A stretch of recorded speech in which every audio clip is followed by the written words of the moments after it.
Hello friends, आज की हमारी वीडियो में हम अदर जो पार्ट्स हैं उन सेल के उनके फंक्शंस और उनके स्ट्रक्चर्स वगैरह के बारे में पढ़ेंगे। तो आज हम कंटिन्यू करते हैं नेक्स्ट वीडियो को। फर्स्टली हम पढ़ेंगे राइबोसोम्स के बारे में। तो राइबोसोम्स हैं क्या है? ये जो छोटे छोटे से डॉट्स लगाए हैं हमने, इनको हम बोलते हैं राइबोसोम्स, जो कि सेल में साइटोप्लाज्म में प्रेजेंट होते हैं। तो है क्या? Ribosomes are tiny granules. क्या है ये? बहुत छोटे छोटे दानेदार से होते हैं जो कि राइबोसोमल आरएनए और राइबोसोमल प्रोटीन से बनते हैं। तो है क्या ये? बहुत छोटे छोटे से क्या है, टाइनी, हम जो बहुत छोटे हों उन्हें बोल देते हैं टाइनी ग्रैनुअल्स, दाने से की तरह होते हैं। तो ये किनसे बनते हैं? राइबोसोमल आरएनए और राइबोसोमल प्रोटीन से। तो ये इनके दो सब यूनिट्स होती हैं। मीन्स ये क्या है, दो इनकी सब यूनिट्स होंगी, और जो कि किनसे बनती है? राइबो न्यूक्लिक एसिड से और प्रोटीन से, जिसको हम क्या बोलते हैं? Ribo nucleo protein particles. क्या है? राइबोसोम्स बहुत छोटे छोटे से होते हैं और बनते किससे हैं? राइबोसोमल आरएनए से और राइबोसोमल प्रोटीन से। दो सब यूनिट्स होती हैं इसकी, जो किससे बनती हैं? राइबोसोमल राइबोन्यूक्लिक एसिड से और प्रोटीन से। तो दोनों को मिलाकर हम क्या बोल देते हैं? राइबोन्यूक्लियो प्रोटीन पार्टिकल्स। राइबोसोम्स क्या होते हैं? राइबोन्यूक्लियो प्रोटीन पार्टिकल्स होते हैं। तो इन्हें हम प्रोटीन फैक्ट्रीज भी बोलते हैं। प्रोटीन फैक्ट्री हम राइबोसोम्स को इसलिए बोलते हैं क्योंकि प्रोटीन्स बनाने में हेल्प करते हैं। पिछले हमने जितने भी पार्ट्स पढ़े हैं जहाँ पे भी राइबोसोम प्रेजेंट है, तो वहाँ पे प्रोटीन बनता है। तो इसलिए हम क्या बोलते हैं? राइबोसोम्स को हम प्रोटीन फैक्ट्रीज बोलते हैं, क्योंकि ये क्या करता है? प्रोड्यूस करता है, प्रोटीन को प्रोड्यूस करता है, और प्रोटीन बनाने के लिए ये अमीनो एसिड्स को यूज़ करता है। जो प्रोटीन ये बनाता है, किससे बनाता है? अमीनो एसिड से बनाता है। तो इसलिए जो प्रोसेस होता है उसे हम क्या बोल देते हैं? Translation process. They produce protein from amino acids. Amino acid से ये प्रोटीन्स बनाता है, और जिस प्रोसेस के थ्रू बनाता है उसे हम ट्रांसलेशन प्रोसेस बोलते हैं। नेक्स्ट क्या है कि जो राइबोसोम्स होते हैं कुछ साइटोप्लाज्म में, ये यहाँ पे देखिए अगर पिक्चर में, तो ये जो सेल है इसमें ये जो साइटोप्लाज्म पड़ा है वहाँ पे कुछ फ्रीली है, जो फ्रीली प्रेजेंट है उन्हें हम फ्री राइबोसोम्स बोल देते हैं। ठीक है, तो ये किसी भी ऑर्गेनल से अटैच नहीं होते। मीन्स फ्रीली का मतलब क्या हो गया? ये अपने आप घूमते रहते हैं इधर उधर। ठीक है, तो या तो ये सिंगल हो सकते हैं और क्लस्टर्स में भी हो सकते हैं, गुच्छों में भी प्रेजेंट हो सकते हैं। दूसरी टाइप क्या होगी राइबोसोम्स की? जो कि किसी ऑर्गेनल से अटैच्ड होगी, जैसे कि यहाँ पे रफ एंडोप्लाज्मिक रेटिकुलम के साथ अटैच होती है। ठीक है, और माइटोकॉन्ड्रिया में राइबोसोम्स प्रेजेंट होते हैं, तो वो हो जाते हैं अटैच्ड, जो कि किसी चीज़ से अटैच्ड हो। तो वो सिंगल भी हो सकते हैं, ये जो फ्री थे वो भी सिंगल हो सकते हैं, और गुच्छों में भी हो सकते हैं, और जो अटैच्ड हैं किसी ऑर्गेनल से वो भी सिंगल भी हो सकते हैं और गुच्छों में भी हो सकते हैं। ठीक है, तो ये दो तरह के राइबोसोम्स हो गए। तो जो सिंगली प्रेजेंट होते हैं, जो सिंगल प्रेजेंट है उन्हें हम मोनोसोम्स बोल देते हैं। अगर वो गुच्छों में प्रेजेंट होती हैं, मीन्स वो ग्रुप्स में प्रेजेंट हो, तो उन्हें हम पॉलीराइबोसोम्स बोल देते हैं। मीन्स ज़्यादा हो जाते हैं। ठीक है, पॉली मीन्स ज़्यादा, तो ज़्यादा हो जाएंगे, पॉलीराइबोसोम्स हो जाएंगे। अगर सिंगल है तो मोनोसोम्स। Mono means single. ठीक है, एक हो गया, तो उन्हें हम क्या बोलते हैं? मोनोसोम्स। टाइप्स ऑफ राइबोसोम्स क्या है? उनके साइज़ के अकॉर्डिंग जो राइबोसोम्स होते हैं उन्हें दो टाइप्स में डिवाइड कर लिया जाता है। मीन्स उनका साइज़ कितना बड़ा है, साइज़ में बड़े हैं या छोटे हैं, इसके बेसिस पे दो टाइप्स में उन्हें डिवाइड कर लिया जाता है। 70S राइबोसोम, जो कि साइज़ में क्या होते हैं? छोटे होते हैं साइज़ में, और प्रोकैरियोटिक सेल्स में होते हैं। 80S राइबोसोम्स साइज़ में जो बड़े होंगे और यूकैरियोटिक सेल्स में होंगे। तो ये थे राइबोसोम्स के बारे में। नेक्स्ट हम फंक्शंस पढ़ेंगे। The main function of ribosome is protein synthesised. तो पहले ही हमने बताया कि जहाँ भी राइबोसोम्स होंगे वो क्या करते हैं? प्रोटीन बनाते हैं। तो इसका मेन फंक्शन क्या है? ये प्रोटीन को सिंथेसाइज करेगा फ्रॉम अमीनो एसिड्स। किससे बनाता है? कहाँ से बनाता है? अमीनो एसिड्स से। तो जो कि क्या होता है, जो प्रोटीन क्या होती है सेलुलर फंक्शनिंग के लिए इम्पॉर्टेंट होती है, वो राइबोसोम्स ही बनाते हैं। ठीक है, that is essential for cellular function, means cell के फंक्शन करने के लिए इम्पॉर्टेंट होती है। इसका मेन फंक्शन क्या है राइबोसोम्स का? कि ये क्या करता है? प्रोटीन को बनाता है। ठीक है, नेक्स्ट है the ribosomes contain ribosomal RNA that provide attaching points to the messenger RNA and tRNA का मतलब हो गया ट्रांसफ़र आरएनए। जो राइबोसोमल आरएनए होता है, ठीक है, ये क्या करता है, अटैच करता है मैसेंजर आरएनए को और ट्रांसफ़र आरएनए को, मतलब दोनों के बीच में काम करता है ये। Help in transfer the information in messenger RNA into protein. क्या करता है, जो भी इंफॉर्मेशन होती है मैसेज में, जो इंफॉर्मेशन होगी मैसेंजर आरएनए में, उसको प्रोटीन में कन्वर्ट कर देता है। ठीक है, जो भी इंफॉर्मेशन आई है मैसेंजर आरएनए के थ्रू, उसे क्या करता है, प्रोटीन के रूप में कन्वर्ट कर देता है, मीन्स ट्रांसफ़र कर देता है। तो ये क्या करता है, राइबोसोम्स क्या करते हैं, हेल्प करते हैं इंफॉर्मेशन को प्रोटीन में ट्रांसफ़र करने के लिए। तो ये थे फंक्शंस ऑफ राइबोसोम। नेक्स्ट हम करेंगे लाइसोसोम्स के बारे में। ठीक है, लाइसोसोम्स ये यहाँ पे देख ले, तो यहाँ पे क्या है, ग्रैनुअल्स भी हैं और ये एक सैक लाइक भी है, मीन्स पॉकेट की तरह भी है। ठीक है, तो उसमें ग्रैनुअल्स भी प्रेजेंट होंगे। तो इसे हम सुसाइडल बैग भी बोल देते हैं। सुसाइडल बैग इसे हम इसलिए बोलते हैं क्योंकि इसमें एंजाइम्स प्रेजेंट होते हैं, ठीक है, जो कि डाइजेशन में जो मटेरियल पड़ा होता है सेल में, अगर वहाँ पे कुछ डाइजेस्ट नहीं हुआ तो उसे डाइजेस्ट करने में हेल्प करते हैं, और जो लार्ज मॉलिक्यूल्स होंगे उन्हें स्मॉल में ब्रेक कर देते हैं, मीन्स जो भी लार्ज मॉलिक्यूल्स होंगे उनकी ब्रेक डाउन में हेल्प करते हैं लाइसोसोम्स, इसलिए हम इसे सुसाइडल बैग्स भी बोल देते हैं।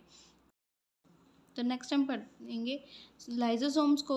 जिसने फाउंड किया था उसका नाम था डी डुबे। ठीक है, तो इसका जो भी फाउंडर था उसका नाम है डी डुबे। तो लाइसोसोम्स क्या होते हैं, टाइनी सैक लाइक, जैसे कि यहाँ पे हमने देखा तो छोटे से, लेकिन सैक की तरह है, पॉकेट्स की तरह है, जिसमें ग्रैनुअल्स होंगे, लाइक ग्रैनुअल्स जो that contain hydrolytic enzymes in them. इनमें क्या होता है, हाइड्रोलाइटिक एंजाइम्स होते हैं यहाँ पे। तो हाइड्रोलाइटिक एंजाइम्स क्या करते हैं, हेल्प करते हैं इन डाइजेशन में, इसलिए हम इसको सुसाइडल बैग्स भी बोल देते हैं। सुसाइडल बैग हम इसलिए बोलते हैं क्योंकि इसमें बहुत सारे डाइजेस्टिव एंजाइम्स होते हैं और ये क्या करते हैं, ब्रेक डाउन कर देते हैं, capable of breaking the wide variety of molecules. जो भी वाइड वैरायटी के मॉलिक्यूल्स होंगे, जो लार्ज मॉलिक्यूल्स होंगे, उन्हें तोड़ने में हेल्प करते हैं। ठीक है, तो जो जिससे क्या होती है, डाइजेशन इम्प्रूव हो जाती है सेल की, तो इसलिए हमें इसको क्या बोलते हैं, सुसाइडल बैग। तो फंक्शंस क्या हैं इसके, lysosome enzyme digests the bacteria and other substances that enter the cell through the phagocytosis and phagocytosis process।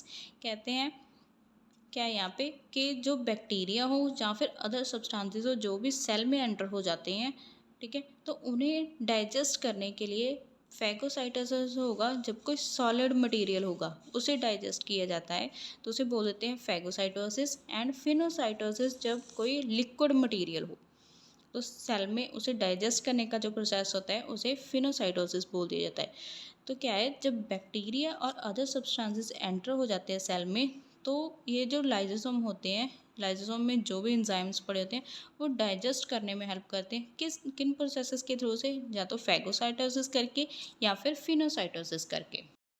Lysosomes responds against the bacteria, viruses and other foreign material that enter the cell। Cell में जो भी foreign material, चाहे वो bacteria है, virus है या फिर other material है, अगर जब वो एंटर हो जाता है सेल में तो उसको ख़त्म करने का जो काम होता है, उसे खा जाने का जो काम होगा, उसे मतलब बिल्कुल ही उसे ब्रेक करने का, मतलब वो सेल में प्रेजेंट ना हो, उसे जो ख़त्म करने का काम है वो करता है लाइसोसोम। तो उसके अगेंस्ट, बैक्टीरिया वायरसेस के अगेंस्ट जो रिस्पॉन्स करता है वो कहता है लाइसोसोम्स होता है।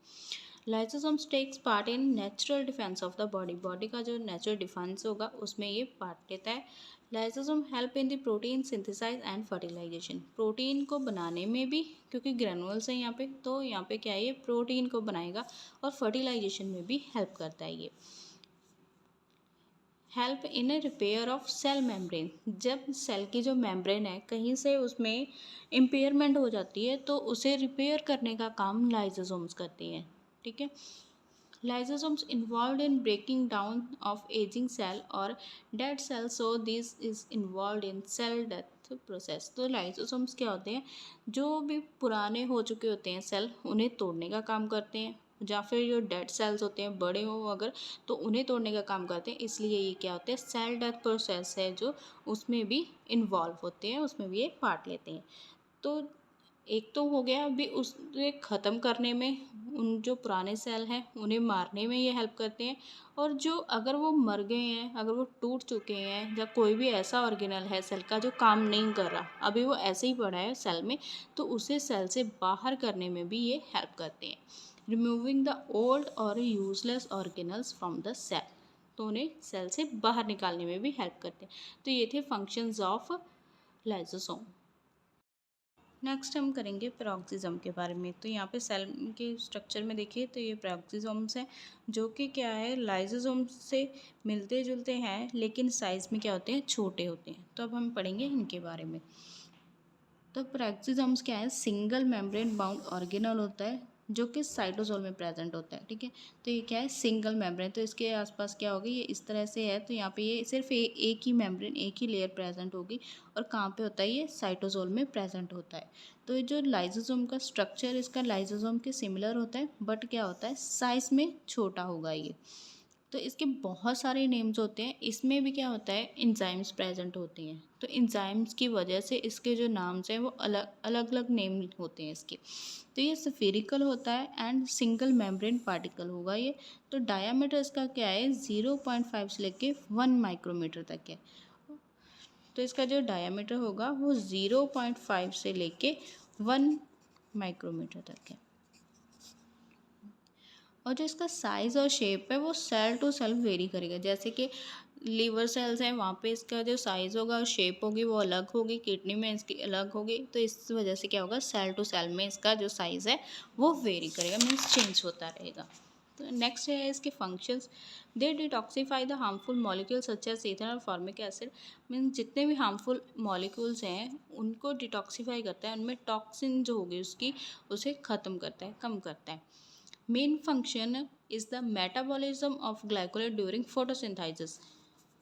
ठीक है, एक प्रोसेस होता है जो प्लांट्स में होता है फोटोसिंथेसिस का, वहाँ पे ग्लाइकोलेट को की जो मेटाबॉलिज्म होती है उसमें हेल्प करता है ये। They have oxidase and catalase that help in oxidation and removal of hydrogen peroxide.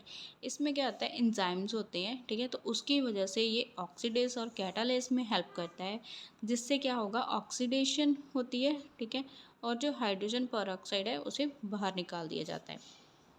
Simply आपको क्या याद रखना है कि ऑक्सीडेज और कैटालाइजेशन में हेल्प करता है ये। द सब्सटेंसेस दैट कैनॉट कैटाबलाइज, जो सब्सटेंसेस नॉर्मल एंजाइम जिन सब्सटेंसेस को कैटाबलाइज नहीं कर पाता, उन्हें पेरोक्सिसोम्स की हेल्प के साथ कैटाबलाइज किया जाता है। ठीक है, तो फर्स्ट क्या था, डिटॉक्सीफाई करता है हार्मफुल मॉलिक्यूल्स को। सेकंड था फोटोसिंथेसिस में हेल्प करता है, ऑक्सीडेशन और कैटालाइजेशन में हेल्प करता है। और जो मॉलिक्यूल्स को, जिन सब्सटेंसेस को कैटाबलाइज नहीं किया जाता नॉर्मल एंजाइम के साथ, वहाँ पे पेरोक्सिसोम्स को यूज़ किया जाता है कैटाबलाइज करने के लिए। नेक्स्ट हम पढ़ेंगे सेंट्रियोल्स के बारे में। तो सेंट्रियोल्स क्या है, ये न्यूक्लियस के पास में ये जो ट्यूब्स लाइक पेयर पड़ा है, एक मतलब है ट्यूब्स की तरह पे ये। ठीक है, तो वो इकट्ठे होकर क्या बन जाते हैं, इस तरह से एक पेयर बना लेते हैं, तो उसे हम बोल देते हैं सेंट्रियोल्स। ये न्यूक्लियस के पास ही पड़ा होता है। तो ये क्या हो गया, pair of cylindrical organs, means cylinder की तरह हो गया। ठीक है, इज इन द सेंट्रोसोम। ठीक है, कहाँ पे है, क्योंकि ये सेंटर के पास में है, तो क्या बोल देते हैं हम, ये पेयर क्या होता है, सिलेंड्रिकल ऑर्गेनल्स का पेयर होता है ये। These are made up of tubular proteins. Proteins जो ट्यूब्स के स्ट्रक्चर में इस तरह से इस तरह से ट्यूब्स के स्ट्रक्चर में जो प्रोटीन पड़ी होगी उससे बनता है ये। These are located near the nucleus of the cell. तो यहाँ पे देखिए तो ये सेल के न्यूक्लियस के पास में ही पड़ा है, तो इसलिए ये क्या हो गया, सेंट्रियोल्स हो गया। ठीक है, तो इसके फंक्शंस क्या हैं, ये क्या हो गया, centre of microtubule formation, means जो बहुत छोटी छोटी ट्यूब्स बनती हैं उनके लिए ये एक सेंटर है, क्योंकि ये क्या है, पेयर है सिलेंड्रिकल ऑर्गन्स का। ठीक है, यहाँ पे बहुत सारे सिलेंड्रिकल ऑर्गन्स पड़े हैं, जो अगर उन्हें सेपरेट कर दिया जाए तो बहुत छोटी छोटी माइक्रोट्यूब्यूल्स बन जाती हैं। तो ये क्या हो गया, सेंटर हो गया माइक्रोट्यूब्यूल फॉर्मेशन का। The main function is the help in the cell division. तो ये क्या करता है, सेल डिवीज़न में हेल्प करता है। This help in the formation of spindle fibres that help in separate chromosomes during cell division. जो स्पाइंडल फाइबर्स होते हैं ये क्या होते हैं, बहुत बहुत बारीक से फाइबर्स होंगे जो कि सेल डिवीज़न के टाइम पे बनता है, उसे बनाने में हेल्प करते हैं centrioles. It form the basal body of cilia and flagella. तो आपने यहीं तक करना कि क्रोमोसोम्स की सेल डिवीज़न होती है जो उस टाइम पे हेल्प करते हैं स्पाइंडल फाइबर्स को बनाने में। तो क्या क्या फंक्शंस हैं इनके? माइक्रोट्यूब्यूल फॉर्मेशन में हेल्प करता है, सेल डिवीज़न में हेल्प करता है और क्रोमोसोम्स को डिवाइड करने में हेल्प करता है। और क्या है, फॉर्मेशन ऑफ स्पाइंडल फाइबर्स को बनाने में हेल्प करते हैं। तो ये थे सेंट्रियोल्स के बारे में। नेक्स्ट हम पढ़ेंगे स्पाइंडल फाइबर्स के बारे में। तो ये क्या होते हैं? माइक्रोट्यूब्यूल्स होते हैं जो कि दो सेंट्रियोसोम्स के बीच में बनते हैं। तो यहाँ पे अगर हम देखें तो इस तरह से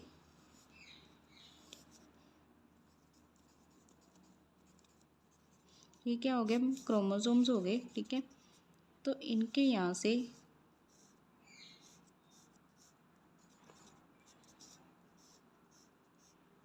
तो इनका जो सेंटर होगा ये, इसको हम बोल देते हैं सेंट्रोसोम।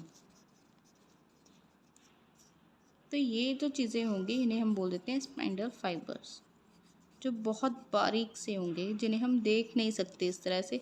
जब मतलब सेल डिवीज़न के बिना हम इसे देख नहीं सकते, तो ये पता ही नहीं लगता अभी कहाँ पे है। तो ये क्या होंगे? माइक्रोट्यूब्यूल्स होंगे। ये जो चीज़ होती है इसे हम बोल देते हैं ये माइक्रोट्यूब्यूल्स हैं, ठीक है। बिटवीन टू सेंट्रोसोम्स, ये दो सेंट्रोसोम्स हैं, इनके बीच ये जो पड़ी है माइक्रोट्यूब्यूल, इसे बोल देते हैं स्पाइंडल फाइबर्स, ठीक है।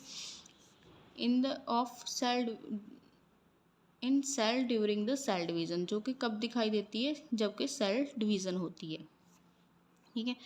On the other time this cannot seen, ठीक है। जो फाइबर्स होती है ये उसी टाइम पे दिखाई देगी जब सेल डिवीज़न होगी, तो अदर टाइम पे ये हमें दिखाई नहीं देती। तो ये क्या होते हैं? प्रोटीन स्ट्रक्चर्स होते हैं। ये किससे बने होते हैं? प्रोटीन से बने होते हैं, जो कि सेल में जितना भी जेनेटिक मटेरियल होगा, जो क्रोमोसोम्स में जेनेटिक मटेरियल होता है, उसे सेपरेट करते हैं, ठीक है। That have to separate and divide the genetic material of the cell during cell division. Cell division के टाइम पे जो जेनेटिक मटेरियल है उसे सेपरेट करने के लिए और डिवाइड करने में हेल्प करते हैं। तो इनका जब भी सेल डिवीज़न होती है तो ये स्पाइंडल फाइबर्स जो होते हैं इनका एक्वली सेपरेट होना और क्रोमोसोम्स को एक्वली सेपरेट करना बहुत इंपॉर्टेंट होता है। हो सकता है वो अगर मिटोसिस के थ्रू हो रही हो और चाहे मेयोसिस के थ्रू हो रही हो, तो इनका एक्वली डिवाइड होना इम्पॉर्टेंट होता है, ठीक है। तो यहाँ पे क्या है? Spider is necessary to actually separate the chromosomes in both types of cell division. तो किसी भी तरह की सेल डिवीज़न है, चाहे वो मिटोसिस की है चाहे वो मेयोसिस की है, तो वहाँ पे क्या होता है? ज़रूरी होता है कि क्रोमोसोम्स क्या हों? एक्वली सेपरेट हों, ठीक है। तो ये काम कौन करता है? Spindle fibres. तो इसके लिए ये ज़रूरी होते हैं। तो फंक्शंस क्या है इनका? मेन फंक्शन क्या है जो हमने पहले ही पढ़ लिया है कि सेपरेट करना है क्रोमोसोम्स को during the cell division. Next क्या है? Help in separate the genetic material of cell during cell division. जो भी जेनेटिक मटेरियल है सेल का, उसे सेपरेट करना है सेल डिवीज़न के टाइम पे। तो जैसे ही क्रोमोसोम सेपरेट होंगे तो उसका जेनेटिक मटेरियल भी सेपरेट होगा सेल का। तो इसलिए ये दोनों काम किसके होंगे? स्पाइंडल फाइबर्स के। नेक्स्ट हम पढ़ेंगे साइटोस्केलेटन के बारे में। तो अगर हम इसके नाम से देखें तो cyto means cell, skeleton means जो उसको शेप देगा, ठीक है। तो ये क्या हो गया? सेल को शेप देने वाले। तो ये क्या होते हैं? Complex dynamic interlinking protein filaments होंगे, ठीक है, जो बहुत पतले से होंगे, प्रोटीन की तरह प्रोटीन के बने हुए होते हैं। क्या होते हैं? कॉम्प्लेक्स होते हैं, ये डायनामिक चेंज हो जाने वाले इंटरलिंकिंग प्रोटीन फिलामेंट्स, ठीक है। प्रोटीन के फिलामेंट्स होंगे जो एक दूसरे के साथ क्या होंगे? अटैच हुए होंगे, एक दूसरे को इंट्रैक्ट कर रहे होंगे। Present in the cytoplasm of all cells, सारे ही जो सेल्स होंगे उसके साइटोप्लाज्म में प्रेजेंट होता है, उसे हम क्या बोल देते हैं? साइटोस्केलेटन, ठीक है। तो फंक्शंस क्या होंगे साइटोस्केलेटन के? तो इसके नाम से ही पता लगता है ये क्या होगा? शेप देगा सेल को, स्पेसिफिक शेप देता है सेल को, और क्या करता है? इंटरलिंकिंग, मतलब इंट्रैक्ट करता है ये, ठीक है। तो ये क्या करेगा? अगर सेल्स इकट्ठे हो जाते हैं तो वहाँ पे क्या बनाएगा? ये टिश्यू को फॉर्म करने में हेल्प करेगा। बाइंडिंग द सेल्स, सेल्स को बाइंड करता है टुगेदर टू फॉर्म टिश्यू, ताकि वो क्या बनाए? टिश्यू बनाए। और प्रोवाइड करता है हाई टेंसल स्ट्रेंथ। जब सेल्स इकट्ठे हो जाएंगे, वो टिश्यू बनाएंगे, तो उनकी जो स्ट्रेंथ होगी वो भी इम्प्रूव हो जाती है। तो क्या करता है? Provide high tensile strength. तो ये क्या थे? Functions of cytoskeleton. नेक्स्ट हम पढ़ेंगे साइटोप्लाज्म के बारे में, जो कि लास्ट पार्ट है सेल का। तो अगर डायग्राम में देखें तो यहाँ पे जितना भी फ्लूइड भरा हुआ है सेल में, जितना भी फ्लूइड है ये, इसको हम बोल देते हैं साइटोप्लाज्म। पढ़ते हैं ये क्या है, जेल लाइक फ्लूइड है इन द सेल, क्योंकि ये पूरे के पूरे सेल में भरा हुआ है तो एक लिक्विड है, तो क्या इसको हम बोल देते हैं gel like fluid. It is medium for chemical reactions, जितने भी केमिकल रिएक्शंस होते हैं उनके लिए ये एक मीडियम होता है। It provide platform upon which other organelles can operate within the cell, ये क्या है, एक प्लेटफॉर्म देता है। तो यहाँ पे अगर हम देखें तो ये सारे का सारा सारे ऑर्गेनल्स को एक प्लेटफॉर्म देता है जहाँ पे अदर ऑर्गेनल्स क्या करते हैं, काम करते हैं, ठीक है।